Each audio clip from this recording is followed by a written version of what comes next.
चलिए, अंकिता भंडारी को न्याय यात्रा के लिए 4 तारीख रविवार परेड ग्राउंड पे एक आह्वान किया गया था और धीरे धीरे आप ये देखिएगा, मैं इस समय परेड ग्राउंड पे खड़ा हूँ। तमाम संगठन, कुछ पार्टियों के लोग, चाहे क्षेत्रीय पार्टियां हों, चाहे विपक्षी पार्टियां हों, तमाम वो लोग देखिएगा धीरे धीरे अब जमावड़ा यहाँ पर आना शुरू हो गया है। अंकिता भंडारी की न्याय यात्रा और तमाम आप लोग देख रहे होंगे तमाम होर्डिंग पोस्टर लेकर, जहां पर लिखा हुआ है कि असली दोषी कौन है जो दिल्ली में मौन है।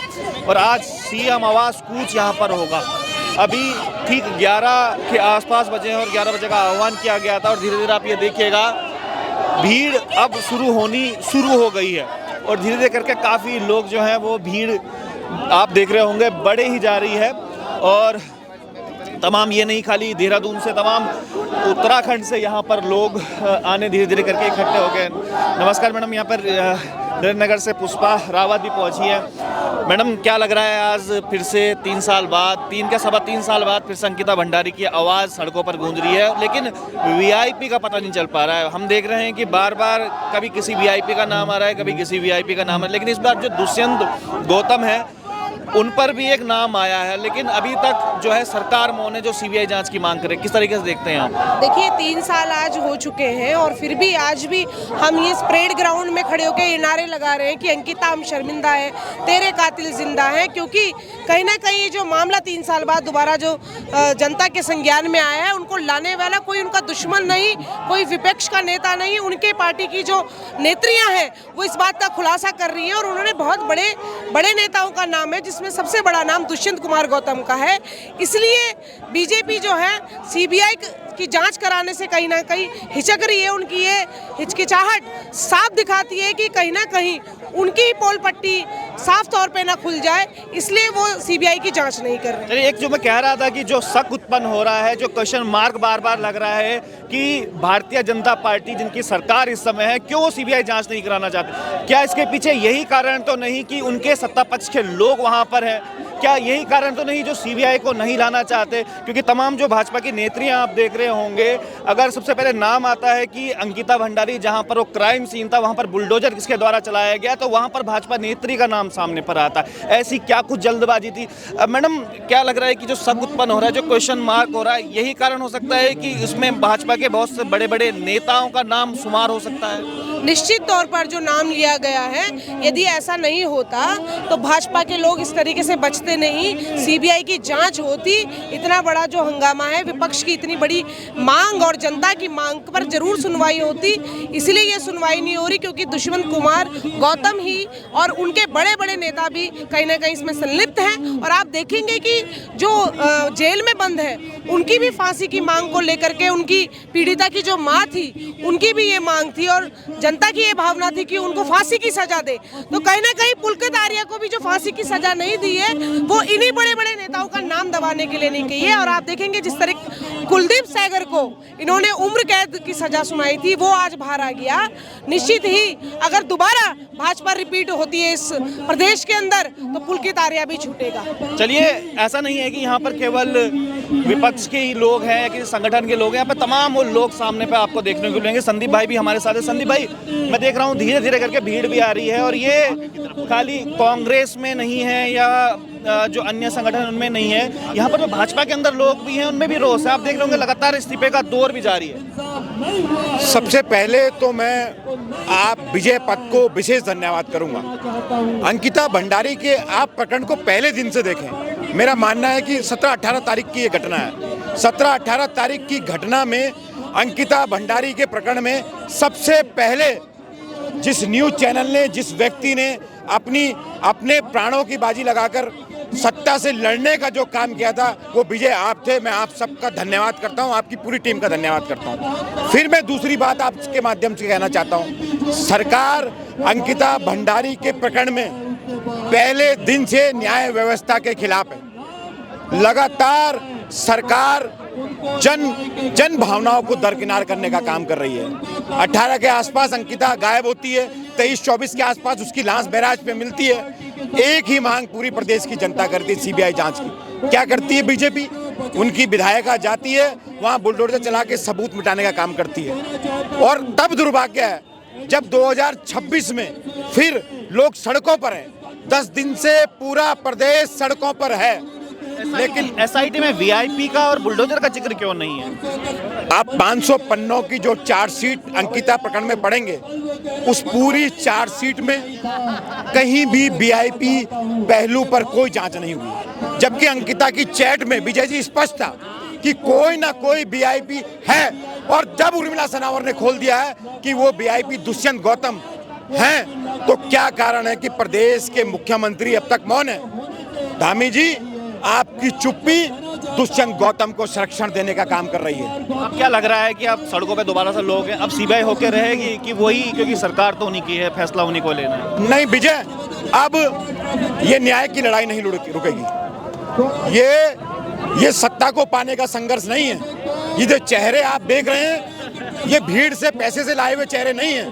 प्रत्येक व्यक्ति अपनी उत्तराखंड की अस्मिता के लिए, पहाड़ की बेटी की अस्मिता के लिए यहाँ पहुंचा है, और आज न्याय अधूरा लेके नहीं जाएगा। अब तक अंकिता के प्रकरण में न्याय अधूरा हुआ है। और मैं, सुनिए, आपके माध्यम से दुष्यंत गौतम को कहना चाहता हूं, प्रत्येक उत्तराखंडी तेरा जूता लेके इंतजार कर रहा है, जूता लेकर इंतजार कर रहा है। उत्तराखंड में नारसन में नहीं, डांट काली में भी नहीं, तू जैसे कलंकित व्यक्ति को हम यहाँ पांव रखने नहीं देंगे। और विजय जी, फिर दोबारा कहना चाहता हूँ, अगर अंकिता के प्रकरण में आप जैसे स्वतंत्र मीडिया ना होती तो निश्चित ही ये वीआईपी जो इतने बड़े पदों पर बैठे हैं, जिन्हें सत्ता का संरक्षण प्रताप है, जिनके डर के मारे मुख्यमंत्री अभी तक नहीं बोल रहे हैं, किसी भी वीआईपी का नाम सामने नहीं आ पाता। बिल्कुल सच बात है, क्योंकि अगर आप अंकिता की चैट वो देखेंगे तो संडे के दिन की वो चैट है जो अपने दोस्त पुष्पदीप से कर रही थी, और कह रही थी साफ साफ कि मंडे को कोई वीआईपी आने वाले हैं, और 10,000 तक की भी डिमांड देने को, अंकिता को 10,000 रुपए देने तक का उसमें जो चैट में बात हो रही थी। अंकिता बड़ा इनसिक्योर फील भी कर रही थी। आपने अगर चैट पढ़ी होगी तो उसमें वो सब चीज़ें लिखा हुआ था। तो क्या लगता है कि पहाड़ की बेटियां क्या जिस प्रकार से अनसिक्योर फील वहाँ पर कर रही थी, उसके बावजूद ये सब घटनाएं हो जा रही हैं? विजय जी, वो अंकिता इनसिक्योर फील नहीं कर रही थी। वो उस जंगल में, वनतरा में, मैं वहाँ गया हूँ, आप भी स्वयं वहाँ कई बार गए हैं, पूरी पहाड़ की बेटी अपने आप को असुरक्षित महसूस कर रही थी। क्या गलती थी उसकी? एक मध्यम वर्ग की लड़की अपने घर के भरण पोषण के लिए, वो जंगल में अपने परिवार को पालने के लिए, अपने परिवार के भरण पोषण के लिए वो वहाँ रोजगार कर रही थी। मात्र 18 दिन में उन अपराधियों ने उसको नोचने का काम किया।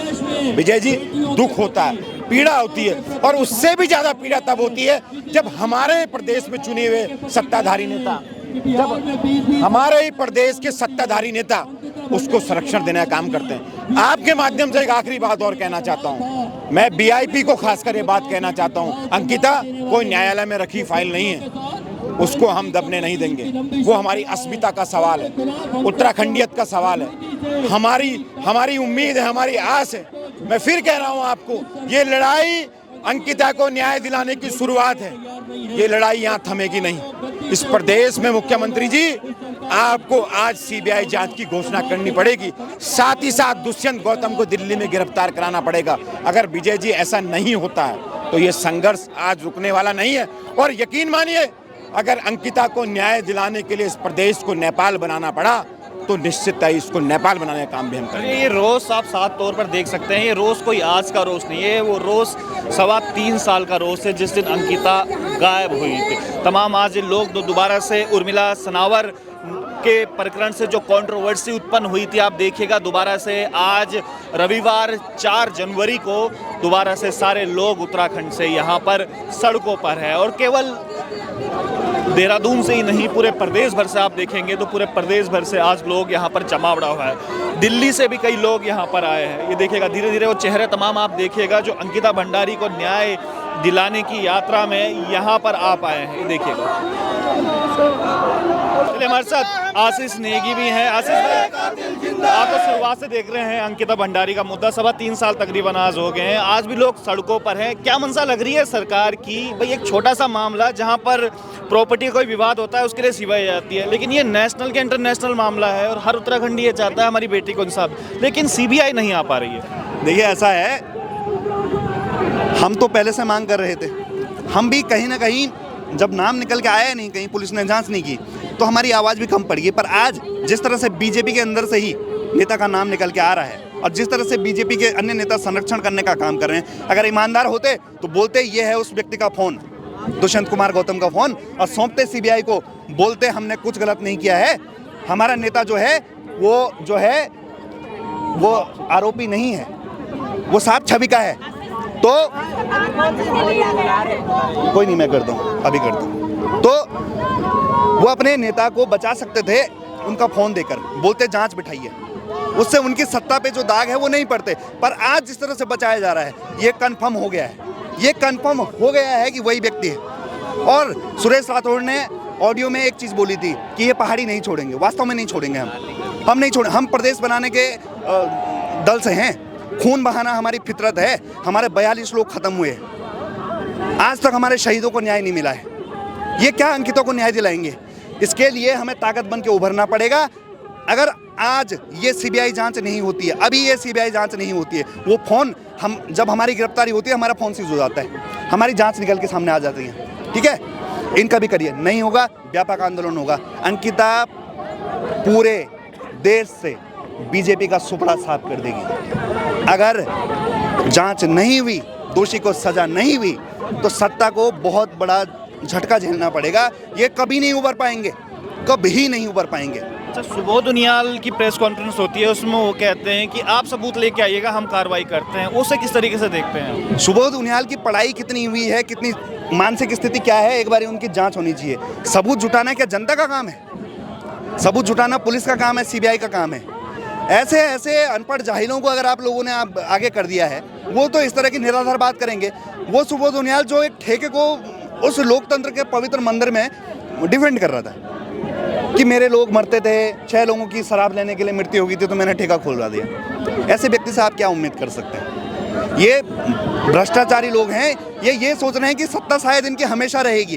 अरे सब दिन एक है ना नरेंद्र सिंह नेगी जी का सत्य निरेंद्र झांपू, हाँ, जमींदारी 2 दिन का है, दमन 2 दिन का है, ये सत्ता 2 दिन की है, ये अहंकार 2 दिन का है। जो वहाँ सड़कों पे हैं, ये संघर्ष का इसका निष्कर्ष निकलेगा। लेकिन अब क्या करेंगे, क्योंकि सत्ता तो उनकी है, डिसीजन उनको लेने हैं। अगर धामी जी नहीं चाहेंगे, सीबीआई नहीं आए, तो अब क्या रहेगा अगला स्टेप? क्योंकि तमाम लोग तो कह रहे हैं कि सीबीआई चाहिए, लेकिन सत्ता और फैसले तो उनको लेने हैं। इसके लिए हम सभी जितने क्षेत्रीय दल हैं, जितने इस प्रदेश में अंकिता के लिए समर्थन में जितने लोग हैं, हम सभी को बोलेंगे एक राजनीतिक ताकत बन के उभरिए, उसके लिए बैठिए, मंथन करिए, क्योंकि बहन बेटियां इस तरह से नीलाम होती रहेंगी और हम सभी लोग अपने अपने में चलते रहेंगे इधर उधर, हम बड़े तुम छोटे, तुम बड़े हम छोटे। ये चीज़ इसकी वजह से आप ये समझिए इतना बड़ा नुकसान हो गया पूरे प्रदेश में। अभी एक अंकिता का जिक्र निकल के आ रहा, पता नहीं कितनी बहन बेटियां आज भी नीलाम हो रही होंगी इस प्रदेश में। ये क्रम अगर रोकना है, संगठित होकर एक बड़ी राजनीतिक ताकत बननी होगी, सत्ता के शिखर पर बैठना होगा और ढोल दमाऊं रण सिंह भंगोरे के साथ जो ये आरोपी हैं, जितने भ्रष्टाचारी हैं, इनका मुंह काला करके जूते की माला डाल के नारसंग बॉर्डर पार छोड़ना होगा। राजनीति ही विकल्प है। कई लोग बोलेंगे कि राजनीति मत करिए, ये राजनीतिक मुद्दा है। जब एक राजनीतिक व्यक्ति का नाम निकल के आता है तो ये राजनीतिक मुद्दा है। जब हमारी जमीनें बेची जाती हैं तो वो राजनीतिक मुद्दा है। सड़क पर किसी को चांटे पड़ते हैं तो राजनीतिक मुद्दा है। सड़क का गड्ढा भी राजनीतिक है, ये सवाल पूछना भी राजनीतिक है, ये आंदोलन भी राजनीतिक, हर चीज़ राजनीति है। जब एक राजनीतिक व्यक्ति जो है वो खुद डिफेंड कर रहा है सदन में, एक राजनीतिक व्यक्ति जो मोदी के बगल में घूम रहा है, तो सब चीज़ राजनीतिक है। मैं युवाओं से बोलता हूं, अगर आप राजनीति में नहीं आ रहे हो तो इस प्रदेश का बहुत बड़ा नुकसान कर रहे हैं। मैंने पहले भी कई बार यह आह्वान किया है, सत्ता की नींव हिलाने का प्रयास करो। अरे जवानी जो है ना संघर्ष करने के लिए होती है, जवानी नशे में पढ़ने के लिए नहीं होती है, जवानी कहानी लिखने के लिए होती है, जवानी इतिहास लिखने के लिए होती है। चलो मिलके इतिहास लिखते हैं, इनकी जड़ें मिटा देते हैं, इस प्रदेश से खत्म कर देते हैं, जड़ें मिटा देते हैं, कभी नहीं पनप पाएंगे। और अकेले अंकिता काफ़ी है पूरे देश से इनका नाम मिटाने में, पूरे प्रदेश से उनका नाम मिटाने में। चलिए, लंबा संघर्ष तो रहा है, लेकिन ये उबाल आज का नहीं है।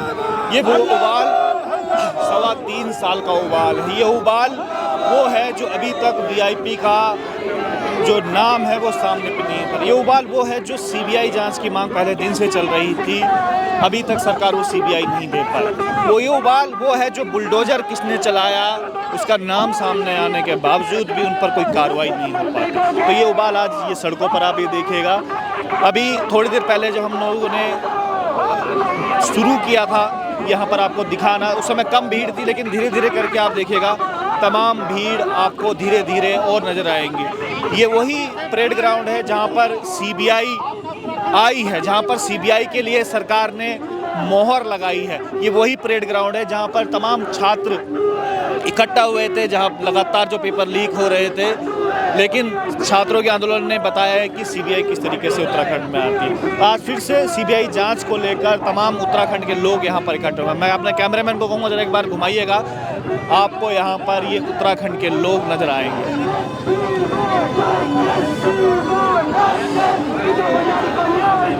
चलिए अब उस मातृशक्ति से आपको मिलाते हैं जो अंकिता भंडारी को न्याय दिलाने के लिए पहले दिन से मौजूद है, क्योंकि अंकिता भंडारी की सबसे प्रथम जब रिपोर्ट हमने की थी, उसके बाद जब ऋषिकेश में हम लोग गए थे तो परमीला दीदी हमें नजर आई। दीदी आज 3.25 साल बाद दोबारा से लोग सीबीआई वही मांग आज दोबारा से लोग कर रहे हैं। क्या लग रहा है कि इस सरकार में क्या इंसाफ मिल पाएगा या इसी तरीके से सड़कों पर उतरना पड़ेगा?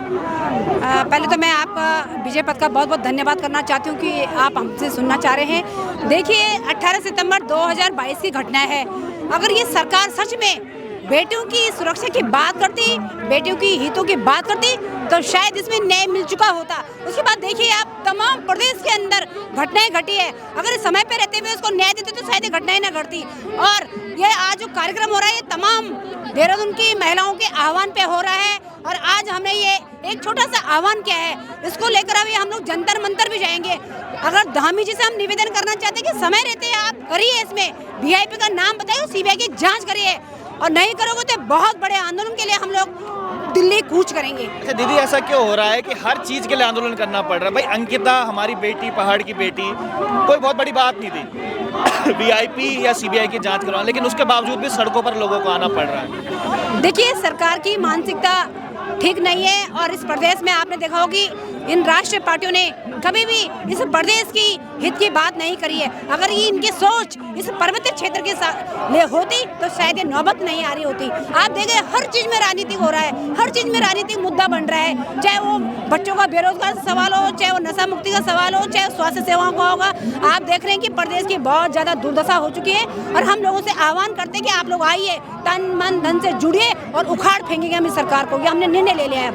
चलिए अब सही लग रहा है आपको, क्योंकि तमाम संगठन, तमाम लोग चाहे विपक्ष में हो सब यहाँ पर मौजूद है। कुछ खुद भारतीय जनता पार्टी से इस्तीफा लगातार लोग दे रहे हैं कि यार ये गलत हो रहा है हमारी पहाड़ की बेटी के साथ। देखिए जनता समझ रही है, जनता इनके कारनामे समझ रही है, इनकी जितनी भी योजनाएं रही है सिर्फ अखबार तक रही है। आज जनता जाग चुकी है। आप देख रहे हुए इस्तीफा की बिल्कुल कतार लग गई, इस्तीफा पे इस्तीफा दे रहे हैं भारतीय जनता पार्टी से। और मैं समझती हूँ कि बहुत जल्दी भारतीय जनता पार्टी के अंदर जितनी मात्र शक्ति बैठी है वो भी बहुत जल्दी आके सड़कों में हमारे साथ आएंगी। हमें उनसे बड़ा उम्मीद और विश्वास है। चलिए बहुत बहुत धन्यवाद। चलिए अलग अलग तरीके से प्रदर्शन यहाँ पर हो रहे हैं। कुछ दिनों पहले रेखा मंत्री आर्या, जो उनके पति थे साहू, उन्होंने जो इस प्रकार से बयानबाजी की थी कि 20-25 हज़ार में बिहार से लड़कियां आ जाती है, तो उसको लेकर भी आज इस प्रोग्राम में आपको प्रदर्शन देखने को मिलेगा। ये देखिएगा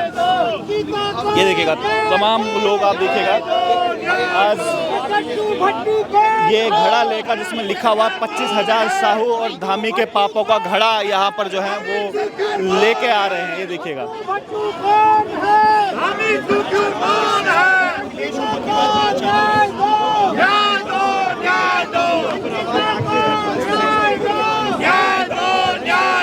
चलिए एक अलग तरीके का प्रदर्शन आपको इस पूरे कार्यक्रम में देखने को मिलेगा, जहां पर एक में लिखा हुआ है कि 25,000 जो एक साहू का घड़ा यहाँ पर है, दूसरा धामी के पापों का घड़ा जो है वो आपको देखने को मिलेगा। भाई साहब कितना भर चुका है ये घड़ा? कितना भर चुका है घड़ा अभी तक जो आप लेके आए हैं धामी के पापों? पूरा भर चुका है पूरा। कब तक फूटने की उम्मीद है इसको? फूटने वाला है, जल्दी फूटने वाला है। आज ही फूटेगा ये पापों का घड़ा भर चुका है और ये आज ही फूटेगा। लेकिन धामी जी तो सीबीआई को लेकर तैयार नहीं हो रहे हैं। वो कह रहे हैं कि भाई सबूत लेके आओ, उसके बाद हम लोग कार्रवाई करेंगे। बदतमीजी है सरकार की। ये साक्ष्य जुटाने का काम जांच अधिकारी का है। आप सीबीआई जांच करो और साक्ष्य सारे सामने आ जाएंगे। ये गट्टू भट्टू, ये दुष्यंत गौतम, ये अजय कुमार, जितने भी जो है बलात्कारी हैं तुम्हारी पार्टियों में, जो हमारी बेटियों की सेवाएं चाहते हैं, उनका पाप का घड़ा भर चुका है। और निश्चित तौर पर अगर ये पाप का घड़ा फूटेगा और धामी की किस्मत रूठेगी।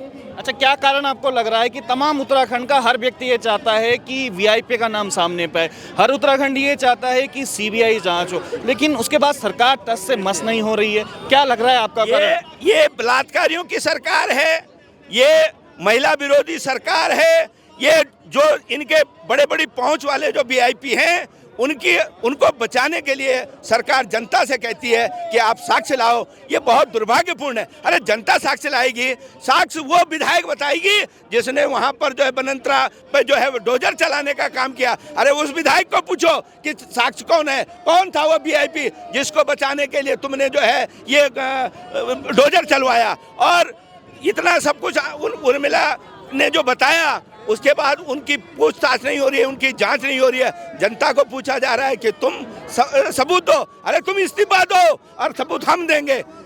तुम इस्तीफा देकर घर बैठो, हम देंगे सबूत। फिर चलिए, सबूत देने की बात की है। पाप का घड़ा छोटा, लेकिन ये घड़ा मुझे बड़ा नजर है। भारी तो नहीं हो रहा भाई ज्यादा? ये भैया भारी तो हो गया है, लेकिन अब इसके फूटने का टाइम भी आ चुका है। ये देखिए क्या है ये जो 25,000 लिखा हुआ है, वीवीआईपी सब लिखा हुआ है? भैया इस जो सरकार के सारे छोटे छोटे पॉइंट्स हैं, हमने सारे पॉइंट्स इस मटके पे लिखे हैं, क्योंकि घड़ा एक चीज से नहीं भरता, जब कण कण कण कण इसमें डाला जाता है तभी भरता है। और अब ये पाप का घड़ा पूरा भर चुका है और आज इसके फूटने के कगार पे है। चलिए, आज ये घड़ा भी फूटेगा, उस घड़े फूटने का इंतजार पूरे उत्तराखंड को रहेगा। अलग अलग प्रकार के प्रदर्शन आज आपको इस पूरे मंच में आपको देखने को मिलेंगे, जो न्याय यात्रा अंकिता को दिलाने के लिए, अंकिता की अस्मिता के लिए जो आज ये पूरी लड़ाई यहाँ पर हो रही है। तमाम अलग अलग प्रदर्शन भी आपको हर तरीके से देखने को मिलेंगे। कुछ आपको अगर राइट साइड में आप देखेंगे, क्योंकि धीरे धीरे करके भीड़ जो बढ़ रही है, कुछ यूकेडी के झंडे आपको देखने को मिलेंगे, कुछ आपको कांग्रेस के झंडे यहाँ पर देखने को मिलेंगे, कुछ यहाँ पर तिरंगा भी आप देख रहे होंगे। लेकिन धीरे धीरे करके तमाम संगठन, तमाम पार्टीज़ के लोग जो हैं वो धीरे धीरे करके आ रहे हैं। ये देखिएगा,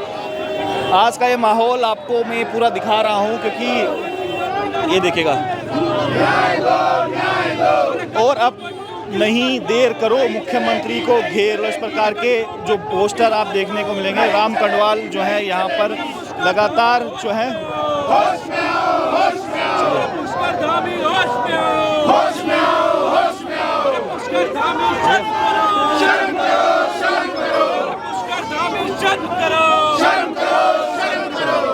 चलिए, राम कंडवाल हमारे बीच में है। ये वही जगह है जो मैंने आपको पहले बताया था, जहां पर सीबीआई जो जांच नहीं हो रही थी, लेकिन राम कंडवाल और उनकी टीम ने, ये वही जगह है परेड ग्राउंड, जहां पर सीबीआई की मांग मुख्यमंत्री से कबूल की थी। और आज दोबारा से अंकिता भंडारी को लेकर सीबीआई की मांग यहां पर उसी भूमि पर उत्पन्न हो रही है। राम भाई, आप तो सीबीआई जांच की पहले भी मांग कर रहे थे, इसको लेकर जो पेपर लीक हुए थे, आपकी मांग मानी गई, दोबारा से सीबीआई मांग की है। क्या लग रहा है कि हो पाएगा ये पूरा? देखिए, बिल्कुल होना चाहिए। जिस प्रकार से आज यहाँ पर जनता आई है, और मुझे लगता है अभी थोड़ी देर में ये जनता पूरा अभी जन सैलाब यहाँ पर उमड़ेगा। और मुझे लगता है एक टैग भी है पहाड़ियों में, अक्सर जो है, जो भाजपा के नेता इन्होंने अक्सर एक टैग पहाड़ियों में दिया है कि ये जो है पौवे में बिक जाते हैं। आज मुझे लगता है कि उस टैग को मिटाने का भी एक संदेश यहाँ पर जो है पहाड़ियों को देना चाहिए, खास तौर पर उस अंकिता भंडारी को लेकर, जहाँ पर ये कहा जा रहा था कि कोई वीआईपी नहीं है, और वहाँ पर भाजपा की पूर्व विधायक की पत्नी ने अगर उस नाम को उजागर किया है जिस भट्टू का जिक्र किया जा रहा है, मुझे लगता है उस भट्टू को लेकर जांच होनी चाहिए, और जांच बेहद जरूरी है, वो भी सीबीआई की जांच होनी चाहिए। पुष्कर सिंह धामी को मुझे लगता है कि आगे फ्रंट पर आना चाहिए। अब तक पुष्कर सिंह धामी जी का एक बयान सामने नहीं आया है। उनको सामने आकर इस प्रदेश की भावनाओं को, जो भावनाएं जुड़ी हुई हैं अंकिता भंडारी को लेकर, जो भावनाएं एक तरह से पूरे प्रदेश में इस वक्त जारी हैं, जगह जगह प्रदर्शन हो रहे हैं, तो पुष्कर सिंह धामी को 1 मिनट की देरी भी नहीं करके सीधे सीबीआई जांच की अपील यहां पर कर देनी चाहिए, और सीबीआई जांच कर देनी चाहिए। जैसे बेरोजगारों का जो आंदोलन हुआ था, उस वक्त उन्होंने सीबीआई जांच करवाई और पूरे प्रदेश का युवा जो है पढ़ाई में लग गया, उसी तौर पर यहां पर भी सीबीआई जांच अगर करवा दी, भट्टू को अगर सजा दिलवा दी, गट्टू को सजा दिलवा दी, तो